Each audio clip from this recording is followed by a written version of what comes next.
Hello friends, James Stevenson back with another episode of James and Loki's Gems of the Week. This is also an episode of Breakfast with Loki. So, let me grab breakfast for Loki. I'll be right back.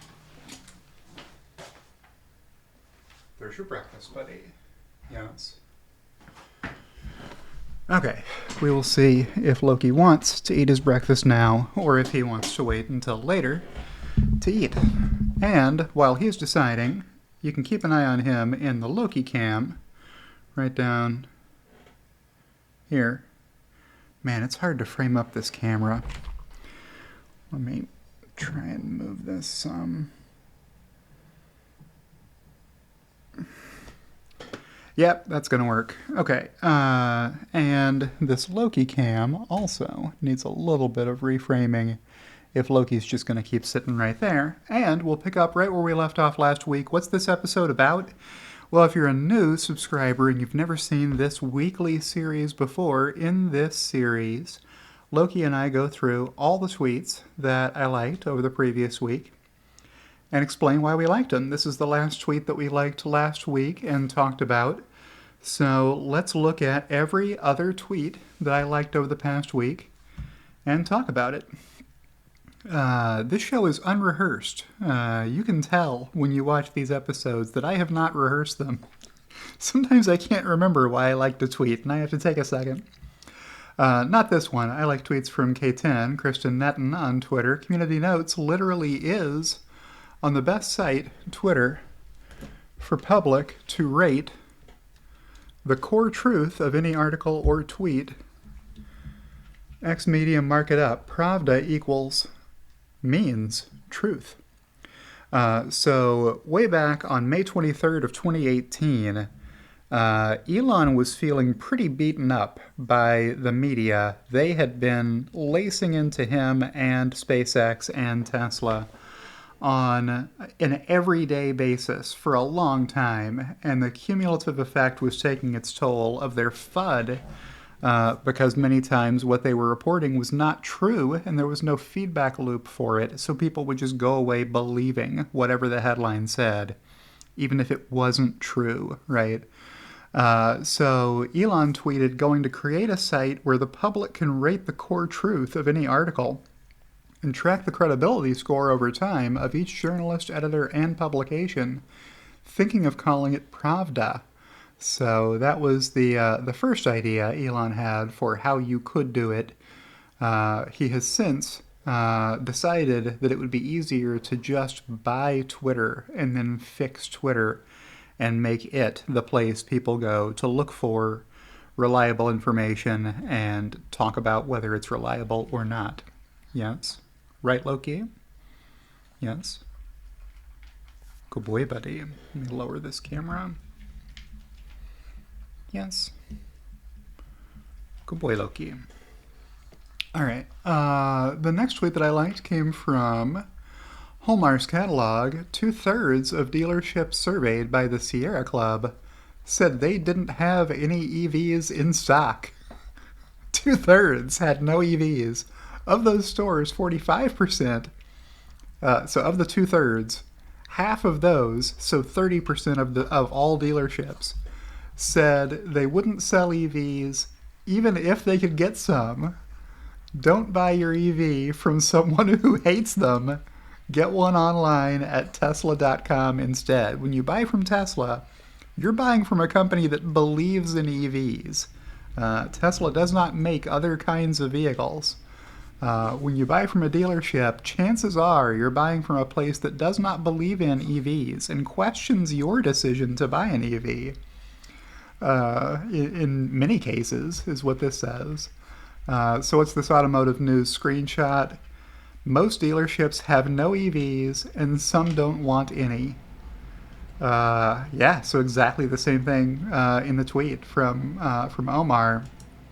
I had to comment on this because it occurred to me that I could say the competition is forfeiting.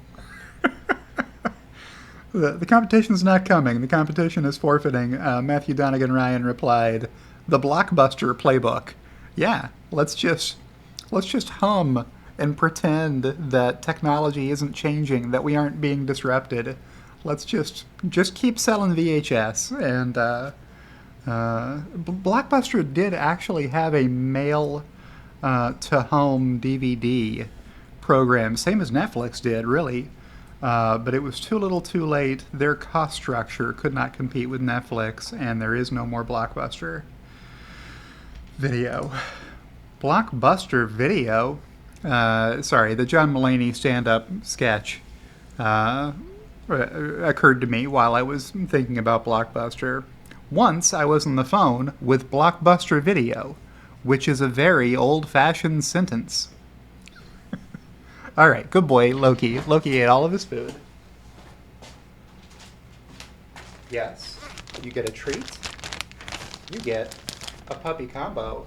Yes, good boy. Good boy, buddy. Love you. Okay, I will return the Loki cam to its former place of prominence.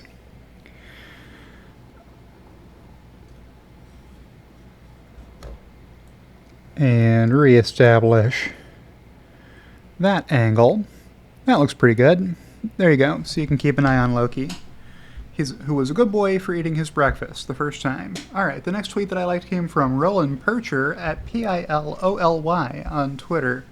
Tesla weekly insurance data from China is back in the 10,000 range. Again, stronger than last quarter in week 6, still on track for best quarter and best year ever. So if you know who Fax Chaser is, that idiot saw 10,000 sales reported and thought that it was the full month of April number and tweeted about it, saying, oh no, Tesla is doomed. They only sold 10,000 cars in China in April. He was looking at the sales for one of the weeks in May, so I don't know how he got that wrong, but he did delete his tweet later. So what do these charts say? Here's Tesla China insurance data per quarter. So these are registered vehicles. You have to insure your vehicle in China, so that's why people use these numbers as a proxy for sales. You've got to get insurance on your vehicle in China. You do not want to break the law in China. So everybody gets their car registered on insurance. And what do we see the pink or magenta line here is? 23Q2. Well, it's the line that ends 6 weeks into the quarter, because for every other quarter we have an entire 13-week quarter worth of data. And for the current quarter, Q2 23, we only have partial data through the second week of May.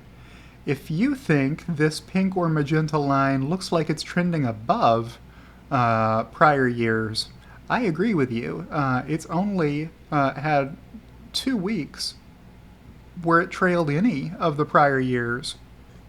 One of them was week 6, where it trailed 22Q4 by, I don't know, 4,000 cars. And the other one was here, and this was just a holiday week where the sales were low because Tesla closed the sales centers. People can't deliver cars if they aren't at work delivering cars. That makes sense, right? So pretty good looking quarter so far, shaping up to be a record. So if you were to sum all of these together for every quarter, you would see that the pink one is way ahead of the rest. Maybe one of these other charts does say that. Tesla China insurance data over the year, so we've got a 52-week year across the x-axis down here. We've got 2023 versus 2022, which is why the green lines, the green bars, go all year, and the yellow bars stop partway through the second quarter. But you can see these yellow bars are a lot taller than these green bars, right? So, well, in the prior year, Q2, the Shanghai Gigafactory was closed for COVID lockdown. So that explains what was going on here with these very small green bars. You can't register cars if you can't make cars and sell cars, right? So that's why these green bars pick up to be a lot higher later in the year. Next, Tesla China weekly insurance data. This is cumulative. So if you chart it cumulatively, now this current year bar has gone to a peach kind of a color. So you can see it's trending well ahead of the next closest quarter for the trailing 5 quarters. So that's looking pretty good. Don't believe the FUD. People will tell you that Tesla has no demand in China anymore. And it's exactly the opposite. Like, there's more sales in China now than there have been in any of the previous 5 quarters. So, if you hear that, you know you're hearing it from someone who does not understand the situation. Okay. And I'll scroll up to the next one that I liked. This is from Tesla China analyst. The Chengdu government will release new energy vehicle subsidies. Each vehicle will be subsidized by 8,000 yuan. This will stimulate a sales frenzy in Tesla China western region. So Chengdu province is going to have an $8,000 EV credit. So this is going to stimulate even more demand from China as people take advantage of this incentive. That's, $1,200 per car-ish, so somewhere in that range, depending on what today's exchange rate is with the yuan. Hey, good on them to make a state incentive or a provincial incentive. Here's another one from Roland. This is a similar chart, only with more years, and 2023 shows 2 weeks of insurance data in May. Keep that in mind when you look at the size of the bar. Whereas the years before show the entire May sales. Okay, so this is a monthly chart, and we're only showing the first 5 months of the year. January in green, then February in orange, March in red, April in blue, May in pink. Kind of interesting that it's not exactly the same color pink here. That's more of a purple-ish color. Forgive my color blindness, folks. I'm doing the best I can calling out colors. I can tell that's not the same hue. But yeah, check out April, right? This blue bar in every previous year was pretty small. Now, there's a good explanation for it in 2022 with the Shanghai lockdowns. Otherwise, this blue bar would have been a lot bigger. But yeah, look at the size of this 2 week of May total this year versus all the previous years. It's already almost the largest. So in 2021, this bar was a little bigger. Tesla China sales probably are passing this at the moment, and will fly past it before the end of May. So I like that tweet as well. Now we get to some GigaTex's annual shareholders meeting tweets. Here's one from Sue McLean. Hi Sue, if you're watching. At DCCW Rules, a subscriber to my program, rocking my hashtag James Stevenson at I cannot underscore enough shirt at the Tesla annual meeting. You and Loki are with us here in spirit.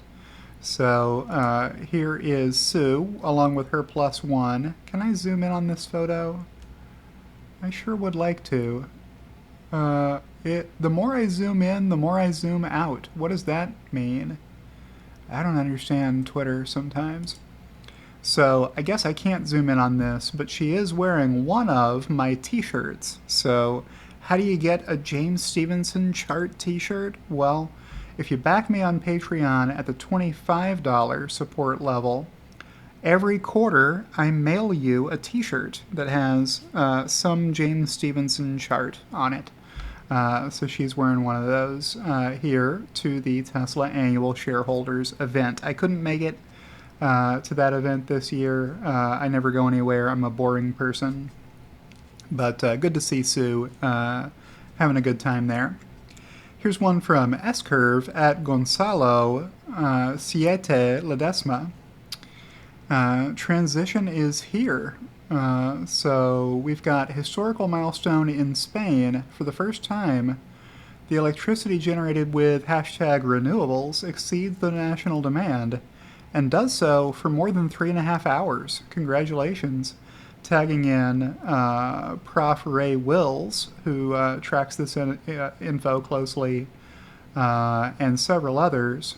So great news there that, yeah, renewable energy powering the entire nation's electrical demand for a period of several hours. And of course, that's only going to improve over time as more renewables get added to the grid. Here's another snapshot from Dr. Know-It-All, who's here, along with Brian White here. I better stop naming people before I get in trouble for not being able to name everyone in this photo. But good group photo here from some happy folks who met up at the annual shareholders meeting. Next tweet from Elon Musk. Tesla shareholder meeting underway. So I didn't have to tweet about that because Elon already had, and he's got a lot more followers than I have. Next tweet from Matthias Fonz at FonzDK. Had a great time hanging out with at CB Doge and Elon Musk at Gigafactory Austin today. So here's CB Doge, and here is Matthias Fonz. And good to see them making the trip to Austin, which is a long trip for Matthias. I don't know how long a trip it is for CB Doge, but great shot there. Here's one from Sawyer Merritt breaking. Elon Musk says he is not stepping down as Tesla CEO. You gotta like that tweet when you see it. I mean, I was watching the program live, so I'd already heard it, but good to see Sawyer getting the message out to 6,956 other people who liked this tweet. I think Tesla is going to play an important role. Should have been an E at the end of role there, Sawyer. In AI and AGI, and I think I need to oversee that. Yep, so good tweet there. Here's one from Martin Vieja, who, if you saw the event, you know, as he introduced the event and the speakers as the master of ceremonies every year for Tesla's, not just this event, really, for several events every year, saying his little one really enjoyed the shareholder meeting. I hope you did too. So here's the shareholders meeting badge. Staff. He got a staff badge for his little boy to sit backstage and play some Curious George game. I don't know if that's what that is, but thought that was a fun tweet. Here's one from the Short Shorts historian at Tesla Historian, who usually features in these videos. Hey, at John5443629, it's been 4 years. Could you at least give a hint which decade the bankruptcy is happening? So this is John Tesla Tuck. Don't let the Tesla fool you. This person has been a hater at all points in time. Tesla is going to file for bankruptcy protection. It's just a matter of time. May 16th, 2019. So right around the lowest Tesla stock has traded in the past 5 years. This guy was telling you that it was going to drop a lot lower really quickly. And, well, you can see what happened is not that. Tesla went from about $15 on that date to, over $200 here recently with, all these other amounts at other points in time. No bankruptcy yet, but we're sure John Tesla Tuck still has his eye on the horizon for bankruptcy.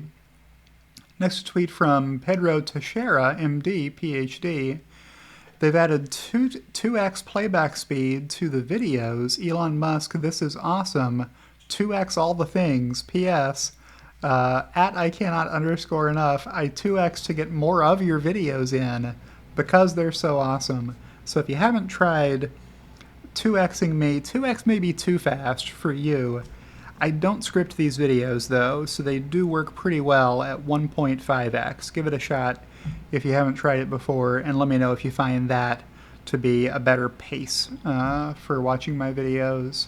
Good to see that feature added. It was not there a few weeks ago, so good work by the Twitter team getting that up and running. Here's a tweet from Elon Musk. We'll give it a shot. We'll give what a shot? The market supports Elon's decision to try advertising for Tesla for the first time. A tweet from Tesla Economics on Twitter. Tesla is up 2.5% or $10 billion for an advertising budget that will be in the millions, so there is a notion that new customers will come and advertising will have a positive effect. I should probably just make a separate video about this topic, so I'll try and do that later on today, and then not repeat myself in both of these videos. Here's one from Sawyer Merritt News. $2.3 million Rimac Nevera EV officially breaks the record for the quickest 0 to 60 mile per hour time in a production car with a time of 1.74 seconds on non-prepped asphalt using standard road legal Michigan Cup 2R tires. It also broke 22 other records. Yeah, so that's amazing. I mean, this is getting close to the theoretical limit of how fast a vehicle could go 0 to 60 on street legal tires without a specially prepped high friction coefficient driving surface for those tires to be on.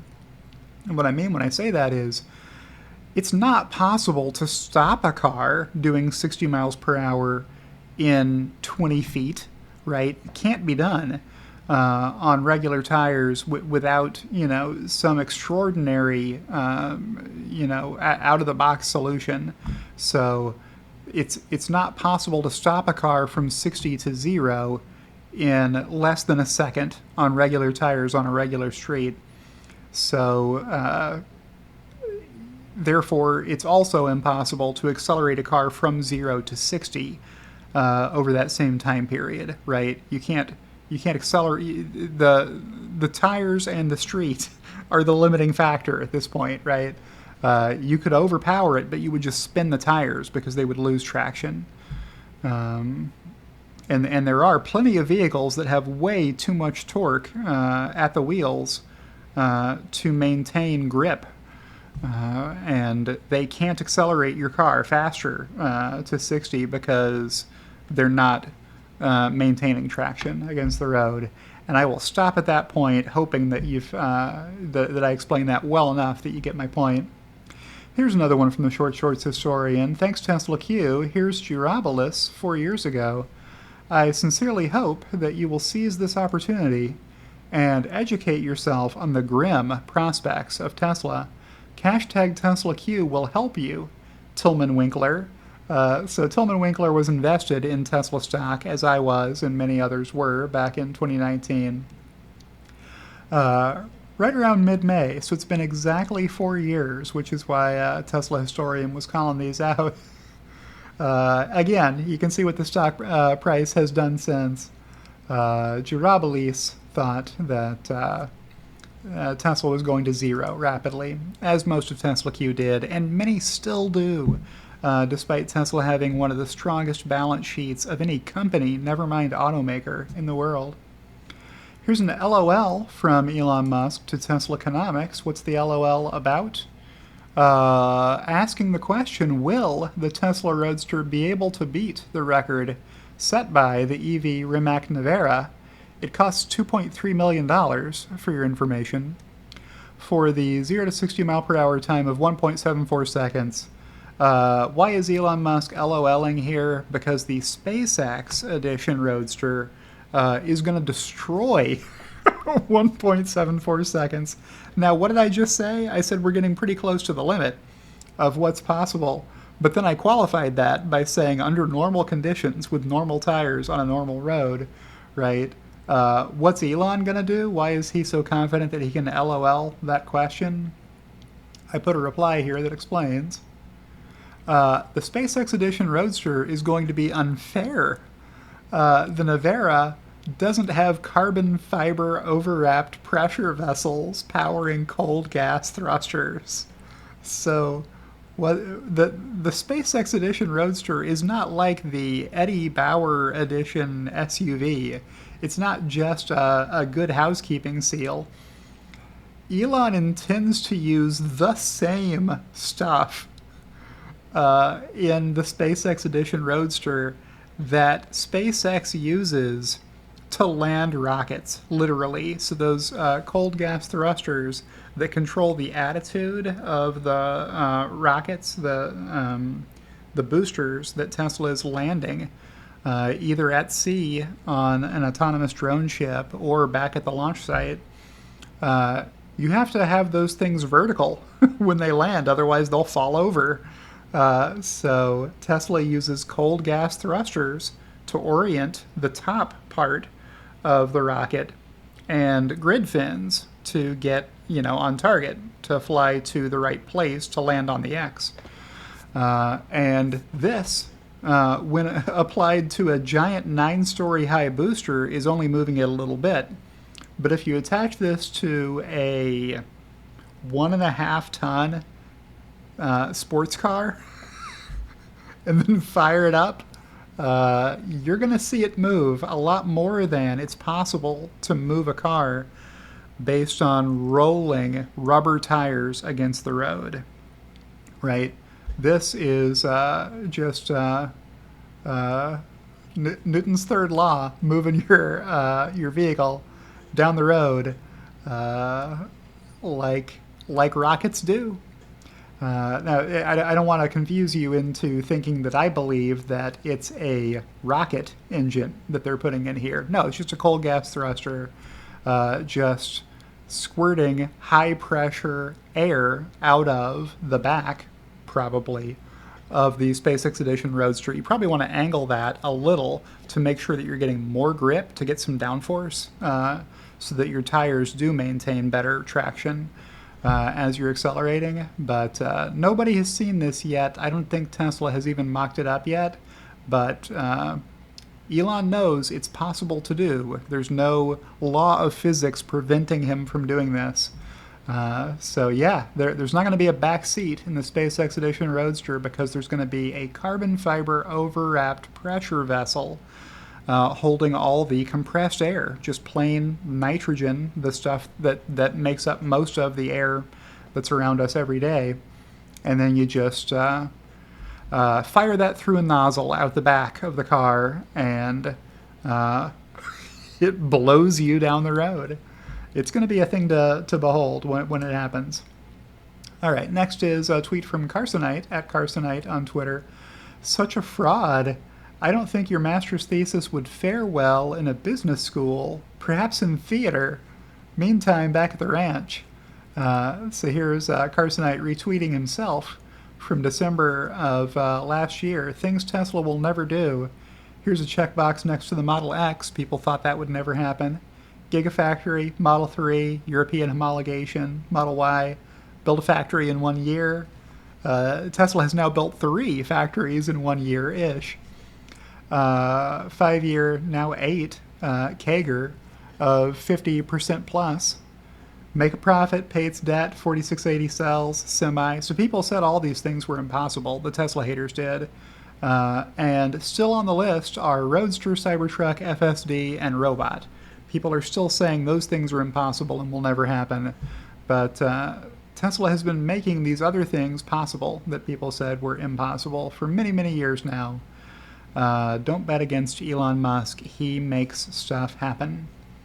Another tweet from Roland here. Oh, I guess I should let you see what he's replying to. This tweet is from an account that no longer exists.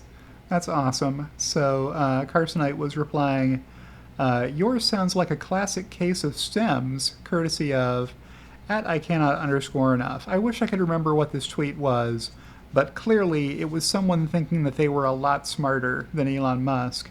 For Carsonite to have dropped my old meme on them, showing the diagnostic criteria, a la the DSM-5, for diagnosing smarter than Elon Musk syndrome.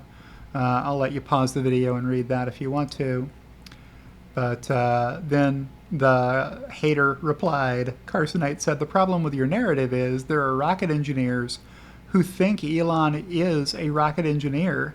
A noted automotive engineer, probably Sandy Monroe, is who Carsonite's referring to here, who thinks Elon is an engineer's engineer, and a noted computer scientist who is in awe of Elon Musk's computer science abilities, right? Elon's been programming computers literally since he was a little boy, and had a game that he wrote published in a computer magazine when he was 11 or 12 years old.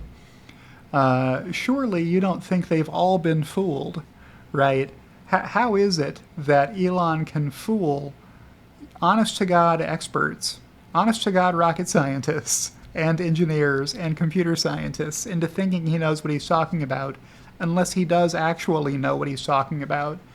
There aren't a lot of Renaissance men left. Elon Musk is one of them. He knows a lot of things about a lot of things. Yeah, so it's probably for the best that you can't see what these tweets were that Carsonite was shooting down, but I liked his dismantling of the unsubstantiated arguments coming from that account that has now deleted itself. Here's another one from Roland. Why Elon Musk is Twitter not able to detect impersonators? It seems so easy to me. Look at these accounts that are impersonating Roland. Okay, I guess they have been disabled now. If a new account is created for an existing or an existing account is modified with the exact header and profile picture, description, and location as some other user, then it should not be allowed until that person proves their identity. See, there's a good idea. Hey, don't make the real person send in their photo ID proving who they are. Make the impersonator send in proof that they are who they say they are. They can't, right? Now I have to report and prove my identity with uploading my ID card.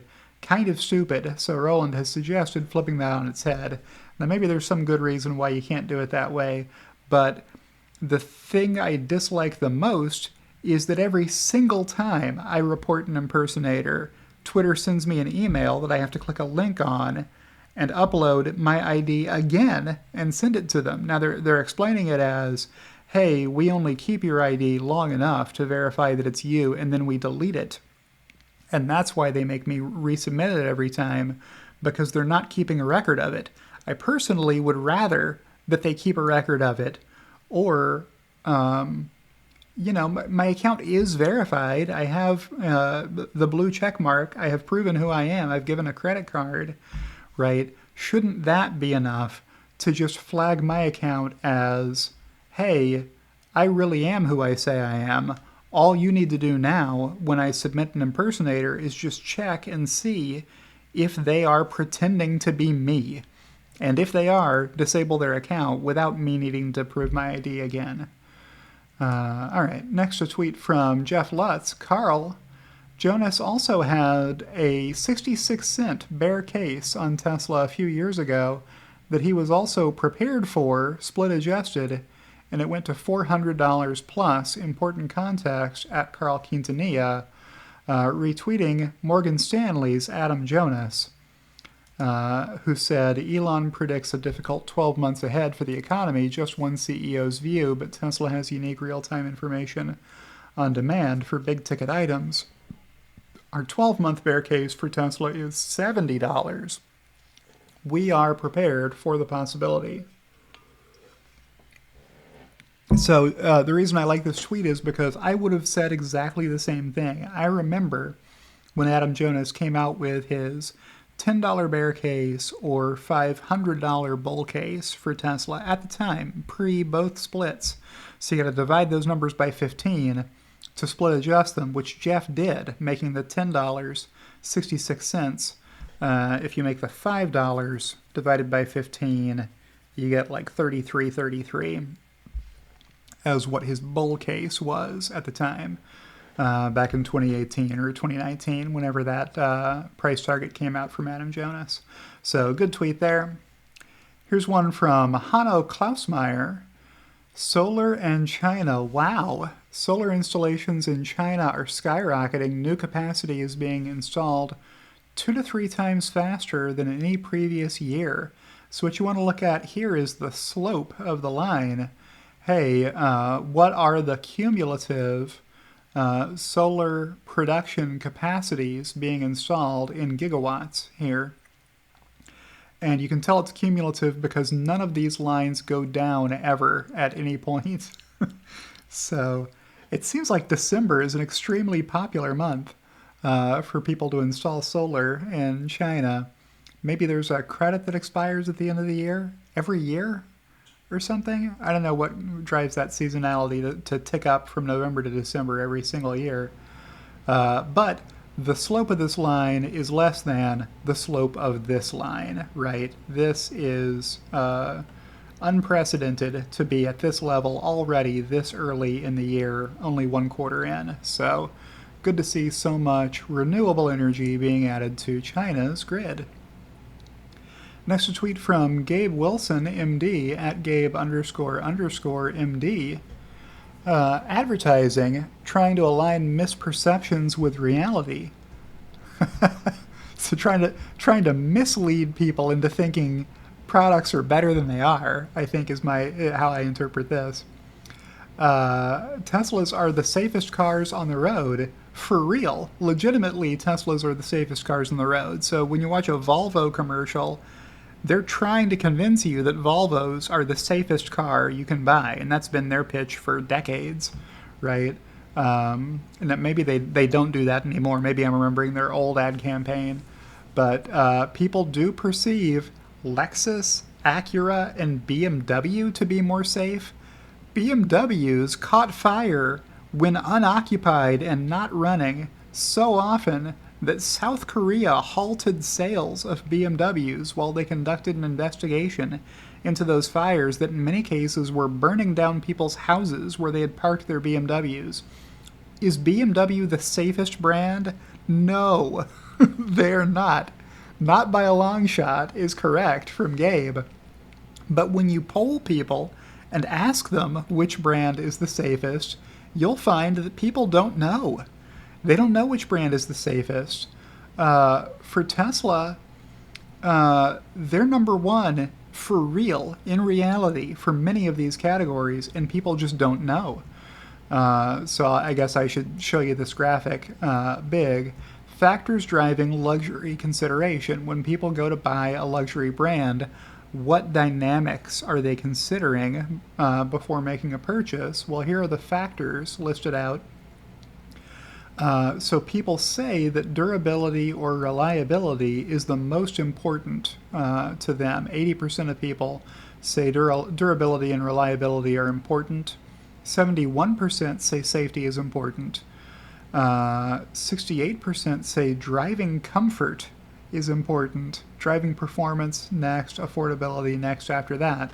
So the top 5 factors are ranked here.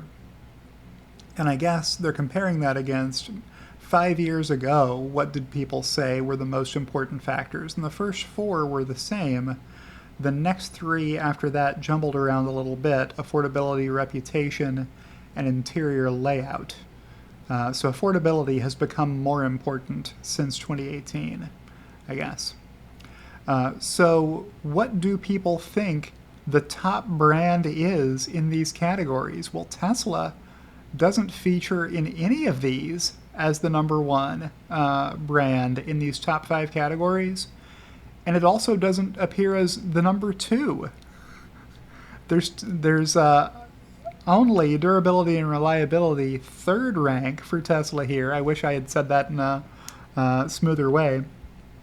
And driving performance, these 2 are the only 2 of the top 5 categories in which Tesla places 1st, 2nd, or 3rd at all. That's not great, because for safety, Tesla is number 1. People just don't know. They think Lexus, Acura, and BMW are the safest, and they're wrong. You're a lot safer in a Tesla than you are in these other brands. And performance, driving performance, I don't know how Tesla can be 3rd in that category. Then what else is in here that I haven't mentioned yet? Fuel efficiency. Okay, people do know that Tesla is the most fuel efficient Exterior styling, people can argue about. Technology, people do know Tesla's number one in technology. Okay, well, that's good. Ruggedness, prestige, and sophistication, rounding out the top 12. All right, so there's some work to be done here that Tesla can do with advertising. Just promoting awareness. Not everybody is on Twitter. Not everybody follows me, for sure. Not everybody knows that Tesla is the safest brand.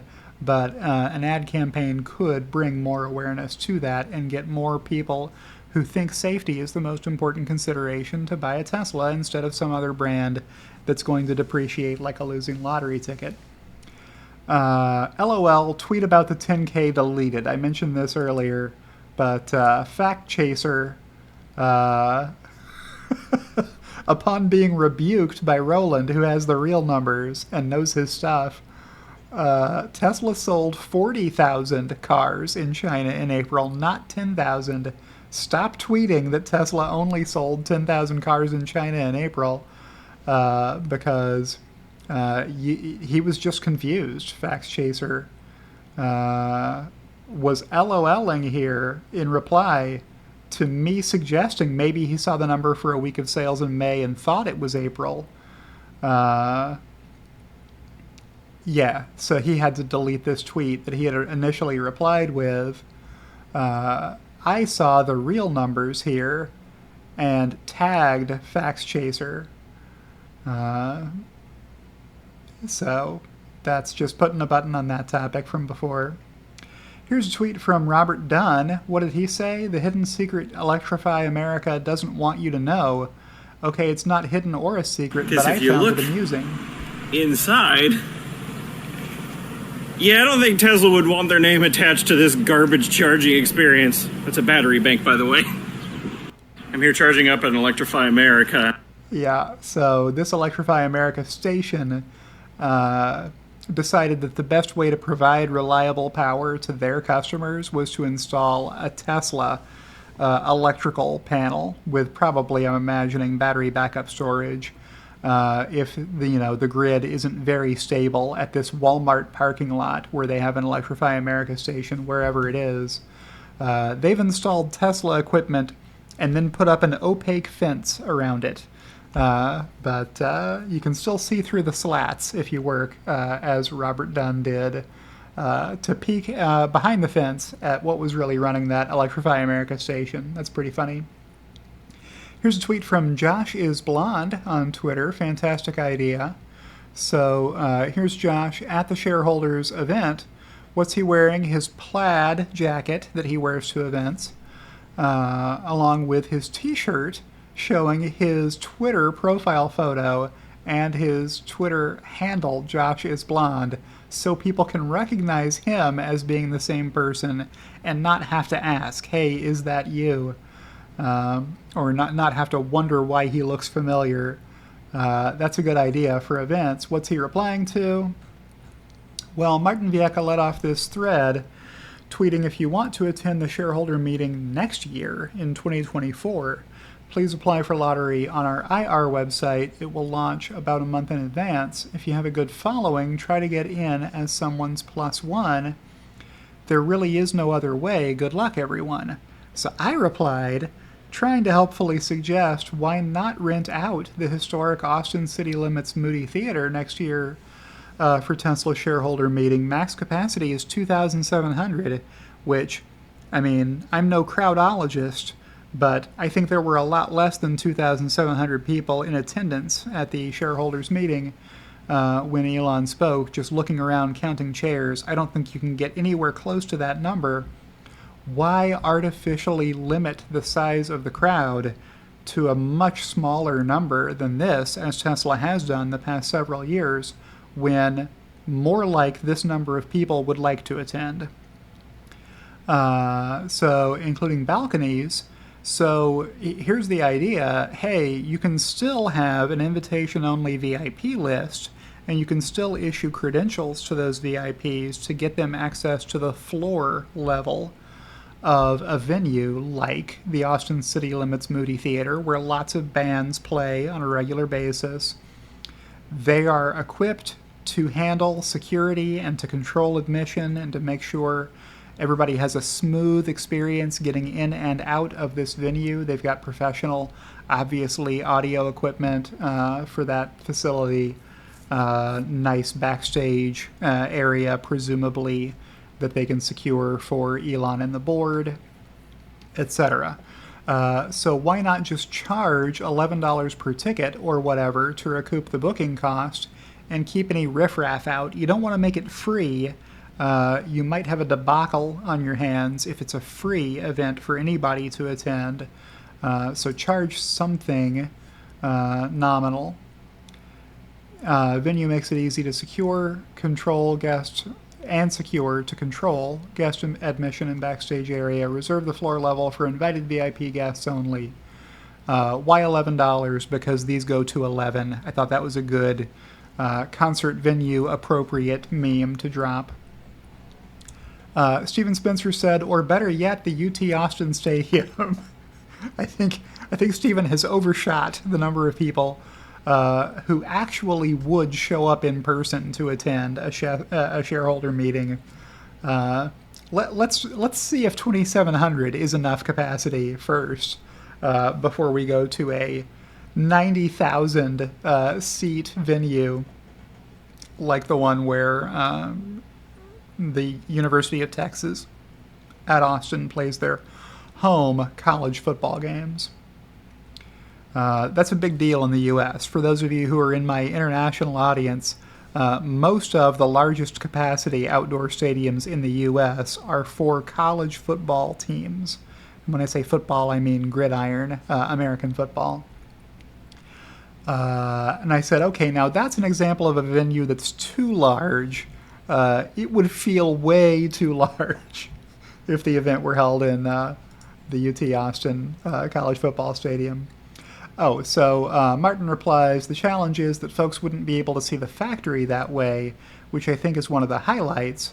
Well, but why not do both, though? You can do both. You can have an event at the Austin City Limits, and you can have an event at the factory, and, you know, with traffic, it's still less than 30 minutes between those two sites. So I think you can do both. And I don't know how I missed Josh's reply here. Here's one from Matt Smith at MattChasm. Yes, I've never been to a Tesla event, and it seems each year the group of investors gets bigger. My odds of being able to attend are decreasing. So I said Tesla has a demand problem. There's too much demand for Tesla shareholder event seats. Okay, so that's where this came from. And then I said, and Tesla prints up name tags for all attendees that include their Twitter name, profile pic, and handle, so we can all recognize each other while we're walking around the event, socializing and mingling. I know I phrased that like a joke, but I think it's actually a good idea for people to wear name tags that have their Twitter profile photo and their handle on them, so you can tell for sure that you're talking to the person you recognize from Twitter. That you've never met in person before. So I replied to Josh, the spice must flow, this is the way, make it so, hashtag sci-fi buffet with the gif from Elon's favorite sci-fi comedy, Spaceballs, saying we've gone plaid, matching Josh's jacket. He's a big fan of Dune, often asking in his questions, as he did during this shareholders meeting, the spice must flow, making a reference to batteries being the spice that controls EV production. You can't produce more than you have secured batteries to make EVs. Let me back out of here one more time and not go too far. Here's a tweet from Unplugged Performance that I liked. New track record alert, dark helmet. That's the name of the Unplugged Performance Tesla Model S Plaid. High downforce aerodynamics broke wind as UP factory driver Craig Coker from Where I See HG set a new EV lap record at Big Willow Racetrack with a blisteringly fast time of 1 minute 20.03 seconds. See it on public display this weekend at the Electrify Expo in Long Beach in the Yokohama TC booth. Full film, courtesy of Mr. Roy Reed, coming soon. So that'll be great to watch. As the Tesla Model S Plaid Dark Helmet set the record for that racetrack. What's crazy is that this lap record was set unintentionally during shakedown runs for Pikes Peak, which is the race that Randy Popst drives the Dark Helmet car for. The record lap was the third hot lap during this testing session, which began with an already heat-soaked battery. It is easy to see the car has more potential left in it. I should have replied to this and didn't. Let me reply to this right now.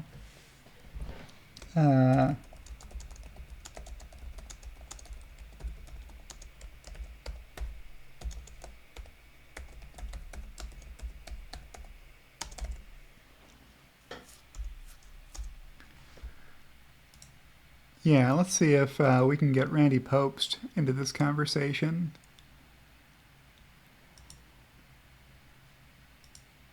I've been having this glitch with my web-based Twitter app that I can't add an emoji after I've already tagged or dropped a URL into a tweet. But if I delete whatever is getting the blue font, whether that be a tag or a hyperlink, then I can put my emoji in. Let's see here. Now, how do I want to organize this? Well, how do I want to say this? Yeah,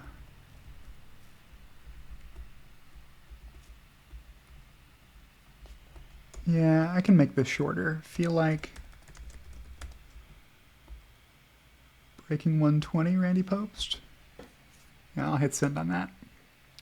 Okay, so let's go to the next tweet that I liked, which is the Short Shorts historian at Tesla historian this day in Tesla Q history.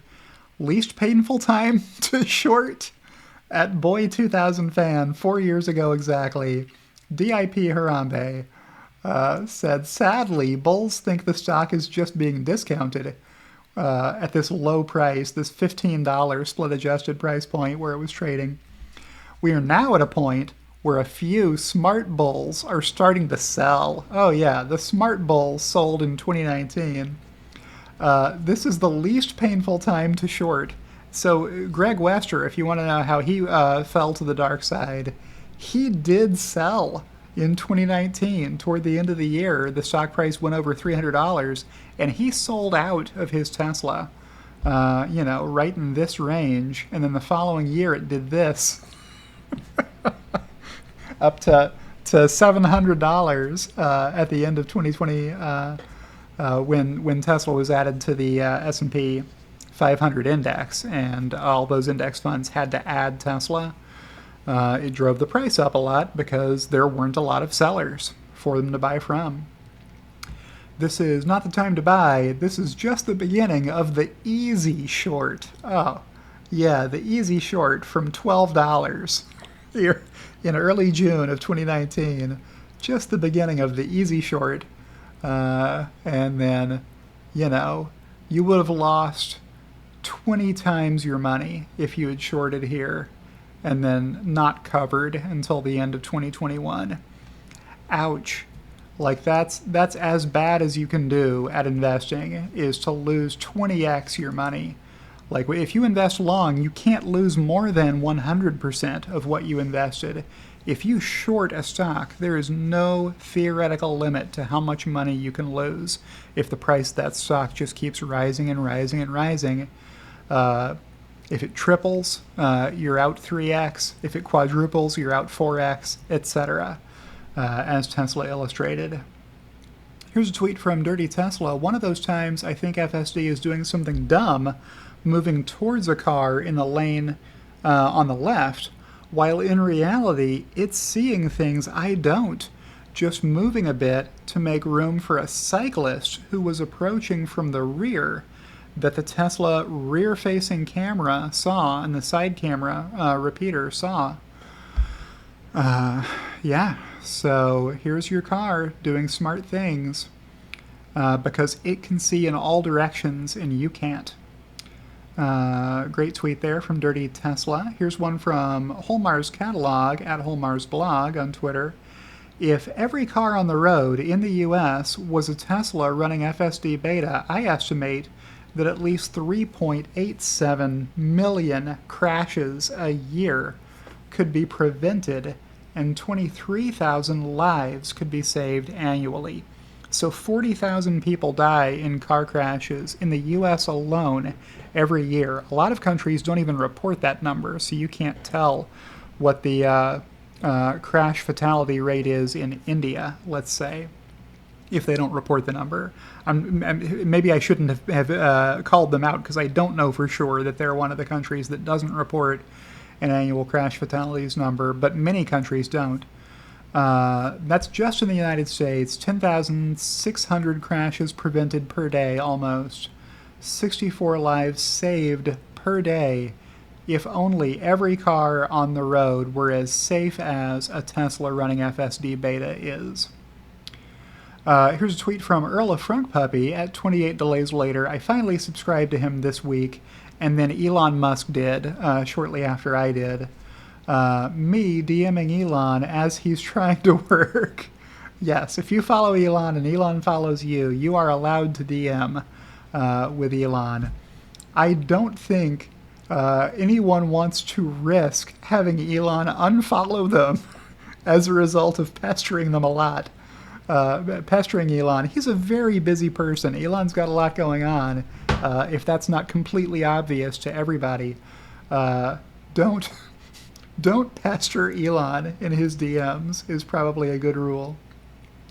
And the last tweet that I liked this week came from Viv at Battle Angel Viv on Twitter with her hot take. Now, Twitter just this week enabled voice tweets, so you can now record an audio message and send that instead of sending text. Let's hear what Viv said in her first ever voice audio message.